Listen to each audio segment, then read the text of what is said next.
রাতে আমাদের শহরে অনেক বড় ঝড় হয়েছিল, যার ফলে এত পানি আসছে যে বন্যা চলে আসছে।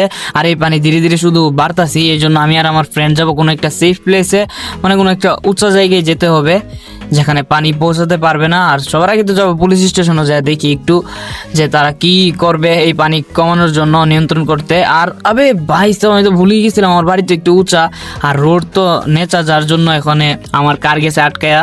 ভাই সব লিটারালি দেখো কত পানি। চলে আসলাম পুলিশ স্টেশনে, কিন্তু পুলিশ স্টেশনে দিয়ে কোনো পুলিশই নাই। আচ্ছা উপরে যাই দেখি, তো উপরে হইতে থাকতে পারে, কারণ সবাই ভয়ে হইতো।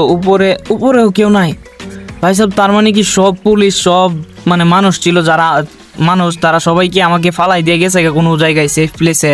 তো এখন ভাই সাহেব চারদিকে দেখো কত পানি, এখন যেতে হবে কোনো একটা সেফ প্লেসে। নিচ দিয়ে তো যেতে পারবো না, এখন জানালা দিয়ে যেতে হবে।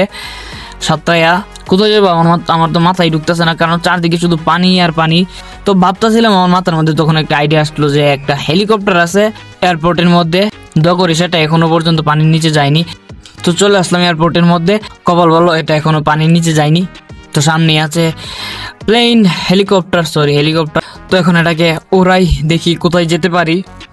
ভাই সব দেখো চারদিকে শুধু পানি আর পানি, আর মৌসুমও মানে দেখে একটু মনে হচ্ছে না যে এখন দিন ভালো হবে এবং পানি আরো বাড়বে। তো এখন আপাতত এটা সবচেয়ে উঁচা জায়গা মনে হচ্ছে, ঠিক এখানেই না আমি টেক অফ করি। আচ্ছা আপাতত এখানেই থাকবো।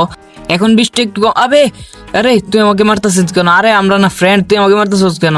আরে হে কি হঠাৎ পাগল হয়ে গেছে নাকি? এত পানি দেখে, বন্যা দেখে কি পাগল হয়ে গেছে? একে তো এখন আমি সাহস করতে, ওরা আমাকে মারে নে, তোকে তো আজকে আবে আবে আবে পড়িস না আবে, আমি তো মজা করে দিছিলাম।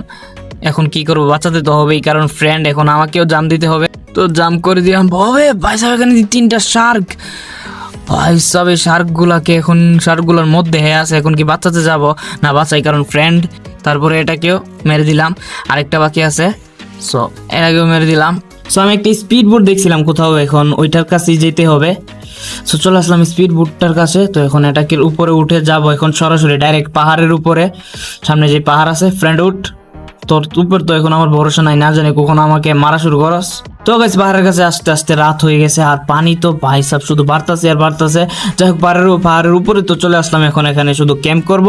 যখন পানি কমবে আবার নিজের ঘরে যাব। আর এই পানি তো মনে হয় না তাড়াতাড়ি কমবে।